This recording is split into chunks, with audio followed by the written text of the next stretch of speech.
Hello and welcome to another episode of the Breachside Broadcast, home of the finest foxcasting either side of the breach.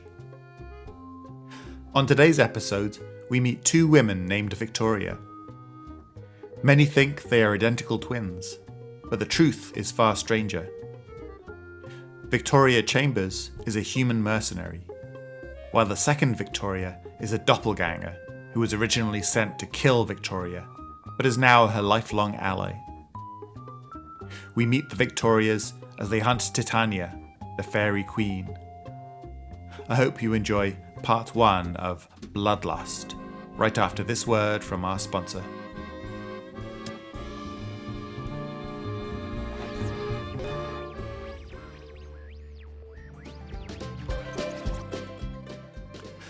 This episode of the Breachside Broadcast is brought to you by the Ronin of Malifaux. The Ronin are masterless mercenaries willing to take virtually any contract thrown their way. If you want loyal fighters with nothing to lose, you won't find a better deal than the Ronin.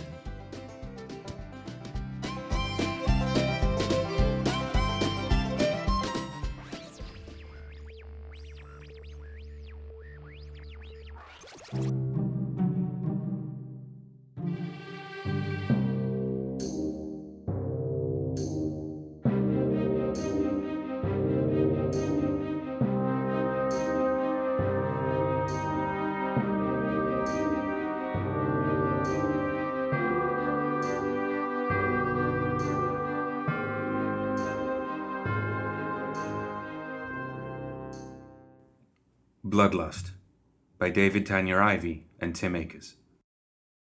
They came to kill the Queen. 40 of the hardest men and women Malifaux had to offer, armed to the teeth and full of the fury that only greed and fear can provide. The forest seethed around them, spilling out wave after wave of twisted monstrosities, half flesh and half tangling vines, screaming as they rushed the mercenaries' defensive line. The sound of gunfire mingled with howls and cries. Lesser men would have been crushed. But these were not lesser men, these soldiers of fortune and violence. The Viktorias paid them well and chose them wisely. They were up to the task. Despite the numbers against them, despite the horror of corrupted bodies that boiled out of the forest to claw and nip at them, despite the single-minded violence of the enemy's relentless assault, the Viktorias' company was slaughtering the Fae. The bodies were piling up, and few of them were human. Two figures danced through the middle of the carnage, moving to the rhythm of the battle. Twins, they moved as fluidly as the blood they shared. Two bodies with one mind, united in violence. One bore a single long blade of Orient design in one hand, and a revolver in the other, mixing steel and lead in a storm of death. A manic fury filled her eyes. The other Viktoria fought more methodically, cutting through her opponents with twin blades. The passage of her daisho through the air sounded like the low droning hum of a dirge, interrupted only by the screams of her victims. To the men and women who fought at their side, the Viktorias were a whirlwind of blade and blood, the crack of gunfire and severed bone, the only music in their dance. Then something changed. A hulking tree spirit broke free from the forest and trampled into the mercenaries' line. A Ronin stepped forward to engage it, slicing through its gnarled limbs and scoring the bark of the creature's chest before being driven back by the force of the creature's charge. The nearest Viktoria stepped forward to keep the line from breaking. She fired a fusillade of shots into the thing, and then, when it wouldn't answer to lead, charged forward, swinging the wicked length of the Masamune Nihonto over her head. The Ronin went to one knee to let Viktoria pass. Viktoria did not pass. Instead, as she approached the Ronin from behind, she dipped the sword and pulled it through the woman's back. Armor and flesh parted like silk beneath the ancient sword, barely slowing Viktoria's pace. The Ronin sluiced apart. Viktoria continued her charge, screaming as she met the tree spirit. A flurry of steel and flying splinters filled the air, and then the Fae also fell beneath Viktoria's blade. The sight left the other Viktoria wide-eyed and stunned. Her twin suddenly turned on her and advanced. bloodlust written across her face as she lunged, thrusting the tip of her blade toward Viktoria's throat. There was only a moment of hesitation. Viktoria then rolled to the side out of her twin's path. She landed in a guard position, paired blades held warily toward her twin. The Masamune Nihonto quivered, buried to the hilt in the chest of a shadow-wrapped fae. The fiend had snuck behind the lines and had nearly gotten the drop on Viktoria. Only her twin's quick action had saved her life. "Keep up, damn it," Viktoria snarled, as she withdrew the Masamune Nihonto from the fae's corpse and resumed the dance of death. Her twin, eyes still wide at the sight of the Ronin's murder, spared no time in returning to the other Viktoria's side, with her twin swords at the ready. But doubt began to gnaw at the back of her mind. Doubt, and even fear. The Queen's Forest drank deep that day. The blood of human and never-born alike mixed with the soil, to turn the ground beneath their boots into a foul-smelling mud. The mercenaries spread out across the battlefield, foraging for valuables among the fallen fae and collecting their own dead. Despite the victory, their mood was sour, and a grim cloud hung over their conversations. The only prizes they found were crushed flowers and blunt wooden swords, hardly the treasure they had been promised. And of their dead, though there were few, their corpses were mangled nearly beyond recognition. "Here's another," Kaya called from one of the many flower beds that had sprung up across the battlefield, like scabs on the bloody earth. She nudged the corpse carefully with her blade. A long gash cut the body in half. Kaya caught sight of a bangle tied around the corpse's ankle. Her heart skipped a beat. I think it was Tsukiko," she said. Although the Ronin had seen many battles since arriving in Malifaux, something about her friend's corpse left in such a state left a twisting knot in the pit of her stomach. "That puts us at a dozen losses. Not ideal, but it could have been worse considering their numbers," a dispassionate bishop mused. "It's odd. Other than the few who died in the ambush, the rest all died right here. I don't remember the fighting here being any worse than anywhere else." "Viktoria, you two were nearby, weren't you?" "We were," Viktoria answered sharply. She sat at the edge of the clearing, wetting the blade of the Masamune. A number of nearby mercenaries turned their attention to the twins at the woman's tone. "A number of Titania's more vicious minions came from the woods over there," the other Viktoria answered.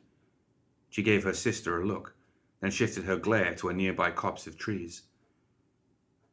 "Tsukiko and the others were overwhelmed. We tried to save them, but it was too late." There was a moment of silence. Bishop looked from one sister to the other, then shrugged. Most of the mercenaries went back to sifting through the battlefield, seeming to accept Viktoria's explanation. Others gave their commander a questioning look, but if any had doubts, they didn't voice them. "We push on," Viktoria said. She stood swiftly, giving the Masamune a practice swing before sheathing it. "The Queen awaits. Gather the personal belongings of the dead and leave the rest. If they have next of kin, we'll deliver them when we return to the city." The company hesitated, uncomfortable with leaving the bodies of their fallen behind. It wasn't hard to imagine what would become of them once the Fae returned. No one liked to think the same would happen to them should they fall in the next battle. "You heard her," Viktoria snapped. Though whether she was angry at their hesitation or her sister's heartlessness, no one could say. "Pack up and get moving. We've got a queen to kill."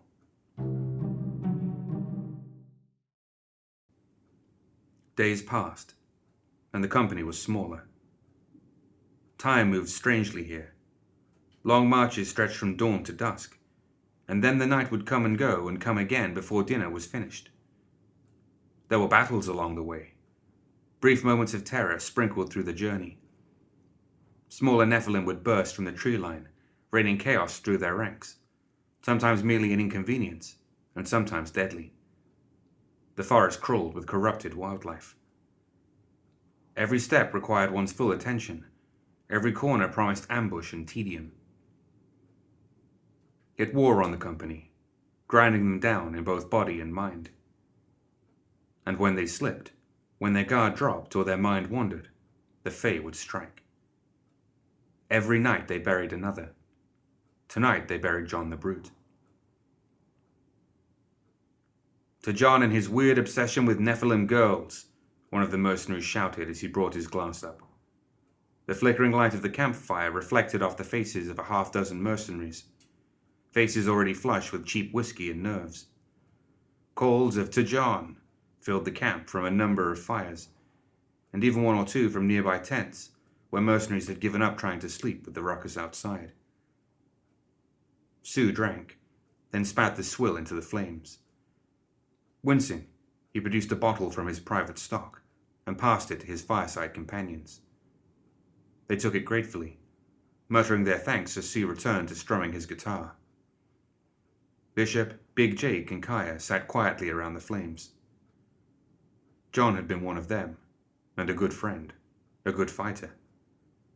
The mood around the fire grew increasingly dour, as stories were shared and drink imbibed, and soon enough a silence fell over the four mercenaries.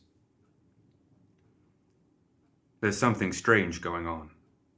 Bishop was the first to break the silence, his voice only loud enough for the other three to hear. He didn't want what he was about to say to spread among the camp. There were too many people he didn't personally know, too many potential threats. The other day I caught the Viktorias arguing over something, and again just yesterday.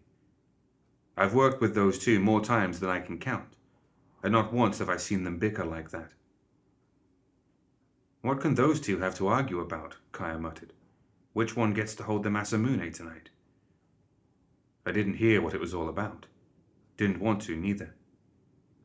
I learned a long time ago that you don't want to get into a sibling quarrel. But it was serious. I don't like the idea of the Viktorias fighting each other. Feels wrong. They've always been eerily single-minded, Kaya said. I know the joke's about twins, but sometimes it's just creepy how in tune with one another they are. Journey through the breach does strange things to folks, Bishop said. Stranger than twins arguing. Kaya took another swig from the whiskey bottle before passing it off. A combination of the evening's liquor and company had taken her mind off her lost friend. Bishop's words brought a new concern to the forefront of her thoughts, however. You're right, though. Something strange. I'd never say that the sisters are chummy with us, but usually they check up on us after a bad fight, Kaya said. I just thought they were focused on the job. Or maybe I was letting the stress get to me. Have any of you ever heard one of them talking to that damned sword? Big Jake said. He spoke low enough that the others had to lean in to hear him. All three shook their heads. This morning when we were breaking camp, I went to ask them about our route. Only the one was about. Not sure she even saw me. She was just sitting there, holding her sword up and talking to it. Jay continued and even held his hands up to show off just how Victoria had been holding her weapon. I got out of there before she noticed. Did the sword talk back to her? Kaya questioned. Not that I could hear, but she seemed to believe it was. Kept telling it not to worry, that we'd be there soon. It was unnerving, answered Jake. I know some of the Ronin like to name their swords and pamper them like children, but this wasn't like that. She was treating it like a real person. Sue had enough. The big mercenary pushed himself up to his feet, startling the other three. The man in black shook his head a few times, slung his guitar over his back, and spoke. Are you listening to yourselves? You sound like a bunch of gossiping children. Sue chastised his companions. A few others looked over to see what the commotion was, but were quickly drawn back into their own conversations. There's never been siblings that didn't fight from time to time. Talking to your sword's a bit weird, I'll give you that, Jake. But I probably talk to my guitar without thinking much about it. Unless she seems unhinged, you shouldn't go spreading that stuff around. The Viktorias hired us to do a job, not talk behind their backs. The other three stared sheepishly into the fire. "Now if you'll excuse me, much like a summer romance, whiskey's only temporary," Sue said, then walked into the darkness beyond the camp's light. Sue made a sound of relief once the deed had been done, and began to make his way back to camp. He was certain the others would have returned to their gossip, just as he was sure that liquor had been making things seem more concerning than they were. Talking to her sword, Victoria was probably just thinking out loud, and siblings fight all the time. They had enough to deal with on this job without making up stories about their boss. A flicker of movement in the darkness caught his eye. His guns were in hand by the time the mountain lion landed in front of him. The creature didn't growl, didn't attack, but just stared into Sue's eyes. That and a strange object tied to the beast's back made Sue question if it might be a tame animal. He brought his hands up and puffed his chest out to make himself look larger than he was. His mouth opened as he prepared to try and frighten it off, but his voice came out not as a threatening shout, but a confused sound somewhere between a swear and a surprised cry. The cat transformed before Sue's eyes. He could hear cracks and pops coming from the creature, as its legs elongated and filled out. Hind legs and paws became uncomfortably human-looking, made more so by how the beast knelt, and then stood upright as the rest of its body changed.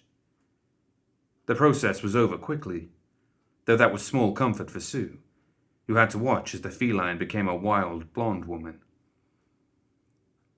"Lower your weapons, I mean you no harm." Miranda nodded to the pistols in Sue's hands that were still trained on her midsection. She sighed in annoyance when the man didn't budge. "If I wanted to kill you, I'd have taken you from behind while you were taking your piss." Sue couldn't really argue with the woman's logic, and slowly lowered his guns, but caution kept them in hand. The two figures stared at one another in the darkness for a few seconds, before Miranda unslung a large book from her back. The tome's black cover gleamed like oil in the moonlight. It made Sue's skin crawl just looking at it. He sure as hell didn't want to touch it. But when the strange woman held the book out to him, Sue reached out and took it from her hands against his better judgment. It squirmed like a snake tensing to strike. "Titania knows that you're coming for her," Miranda said, drawing Sue's attention away from the unnatural tome. "Her forces are preparing an ambush for you, one that you will not survive. I have made a map of the surrounding area for you, marking the ambush point and a safe path around. It will lead you to the Queen's court. I trust that your pack leaders will put it to good use." "And the book?" Sue asked. The cover creaked as he opened it. There was a crudely drawn map between the cover and the first page. It hardly seems worth carrying something this heavy just to deliver a map. "A gift. Ancient magic that will aid Victoria in the fight to come," Miranda said. Her body began to change again. Her blonde hair turned brown and rough, while spotted plumage spread rapidly across her body. "Wait," Sue said. Miranda's transformation halted partway. The unnerving mixture of woman and bird stared back at him like a silent predator, waiting for her prey's last words. "Why are you helping us? Helping the Viktorias?" "I want Titania dead as much as your pack's leaders do," Miranda answered, in a tone all too familiar to Sue. Not giving the man a chance to respond, Miranda completed her transformation from woman to bird. With a screech, the owl took off into the night, leaving Sue alone with the book. Victoria stared down at the tome sitting atop the old and beaten table. Beyond the confines of their command tent, the sisters' mercenaries were busying themselves. The Queen's ambush had failed thanks in no small part to Miranda's aid, but there was still much to be done. The campsite had to be secured, firewood gathered, and tents put up. It would keep their forces busy long enough for the Viktorias to discuss the gift they had been given. The tome lacked the same oily appearance in daylight that it had had beneath the twinkle of stars and gaze of Malifaux's moons. That didn't mean the ancient magic contained within didn't leave a sense of unease, particularly among those who knew its secrets. Victoria's sister did not appear to be concerned with the book. If anything, the other twin looked bored as she swung her unsheathed blade about. Absent-mindedly, she flicked the blade through the air this way and that, like a child playing with a toy. The sight left Victoria with a greater sense of unease than the book between them. "How about you put that thing away?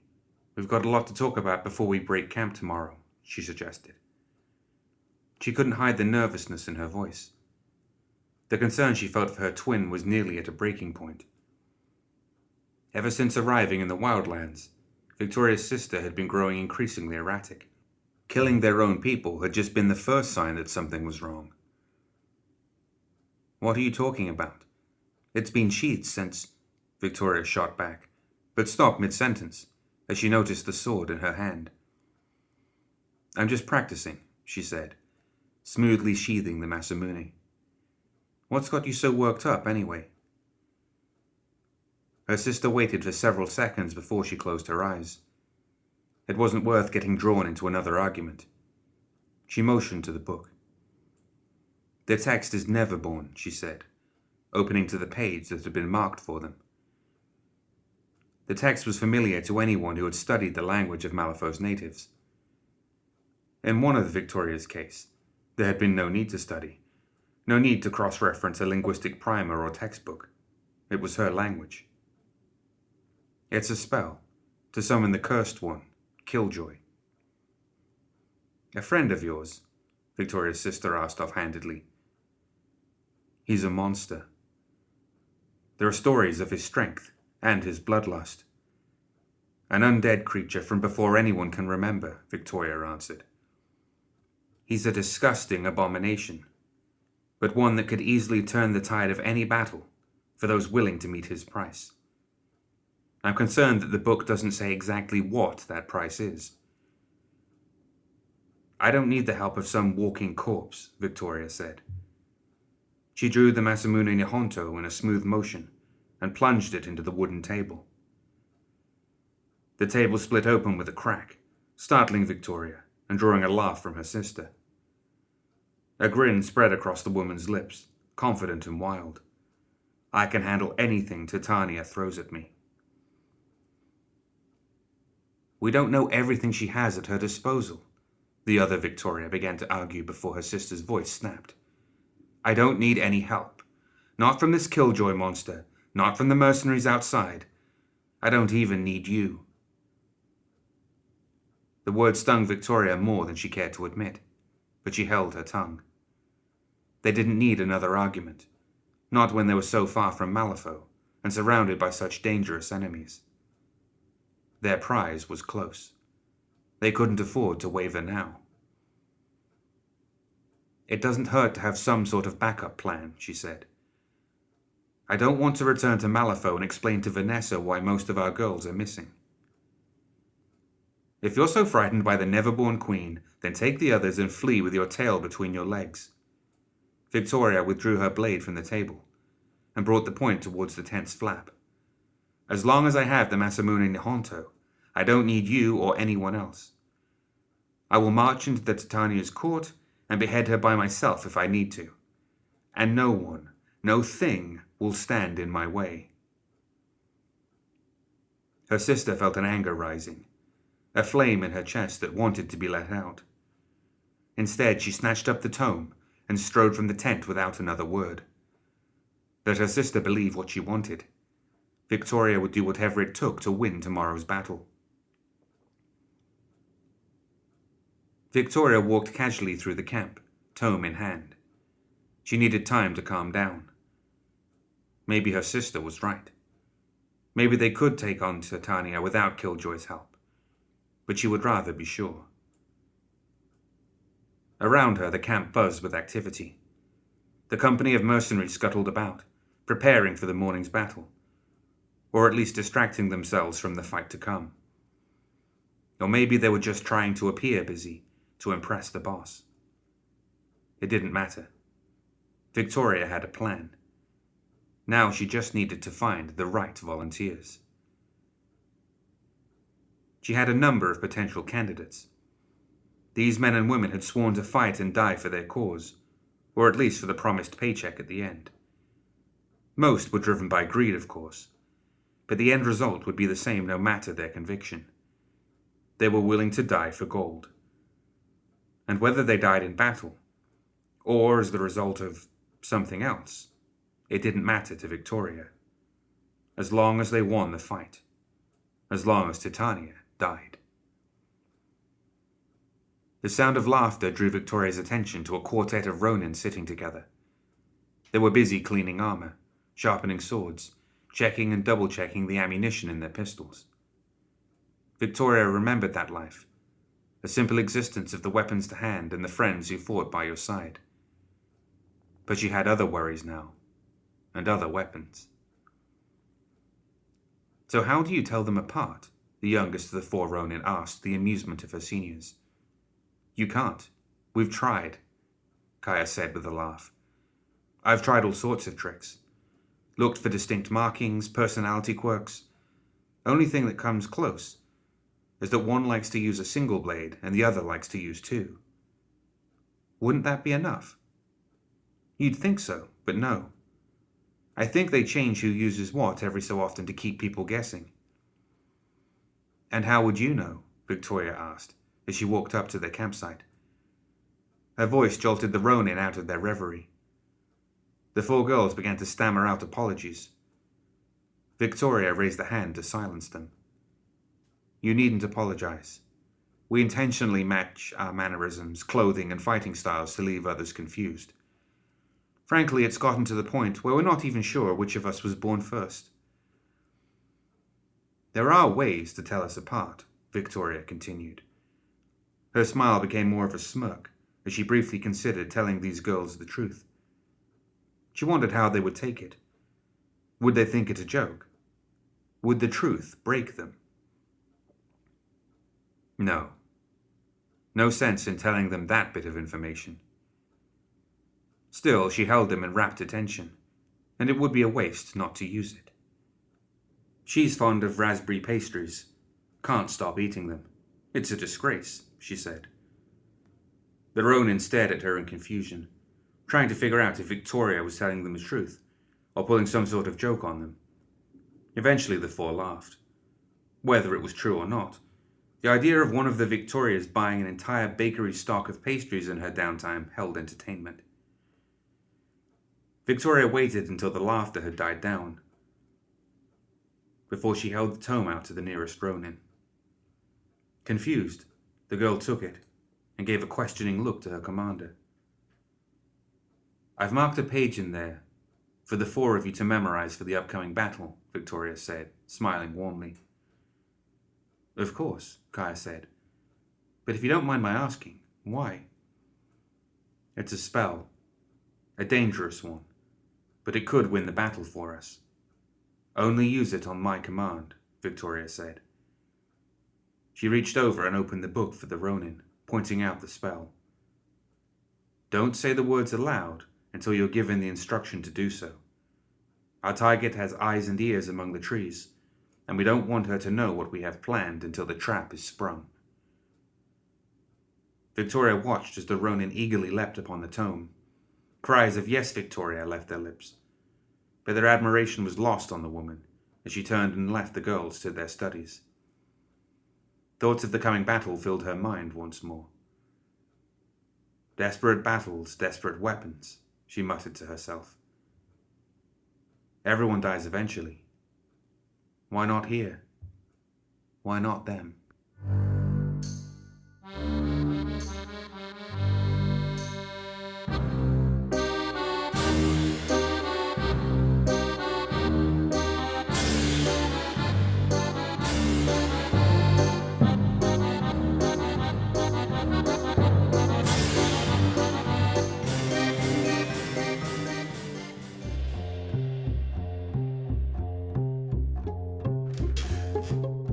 That's it for another episode of the Breachside Broadcast.